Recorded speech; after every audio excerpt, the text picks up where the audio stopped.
Hello food lovers, welcome back to our channel. నేను మీ రాణి Eramsetti. Friends, ఈరోజు recipe వచ్చేసి tomato కోడిగుడ్డు మసాలా పులుసు అండి. చాలా సింపుల్గా టేస్టీగా చేసుకోవచ్చు. దానికోసం స్టవ్ ఆన్ చేసి కళాయి పెట్టుకుని ఉడకపెట్టి పైపీలు ఓపెన్ చేసుకున్న ఎగ్స్ని అలా ఆయిల్లో వేసుకుని కొంచెం సేపు ఫ్రై చేసుకుని ఒక గిన్నెలోకి తీసుకోండి. అదే ఆయిల్లోకి 2 కప్పుల ఉల్లిపాయ ముక్కల్ని, 2 పచ్చిమిర్చి చీలికల్ని వేసుకుని తగినంత సాల్ట్ వేసి బాగా ఫ్రై చేసుకోండి. టొమాటో ముక్కలు కూడా కట్ చేసుకుని 1 కప్పు టొమాటో ముక్కల్ని పక్కన పెట్టుకోండి. ఉల్లిపాయ బాగా మగ్గిన తర్వాత టొమాటో ముక్కలు కూడా వేసుకుని సాఫ్ట్గా అయ్యేంత వరకు మూత పెట్టి ఉడికించండి.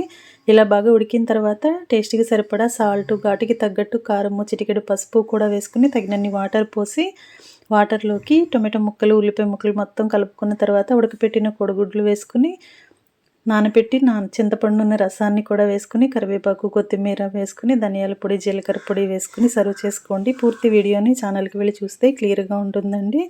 Thanks for watching. నేను మీ రాణి ఎరంశెట్టి.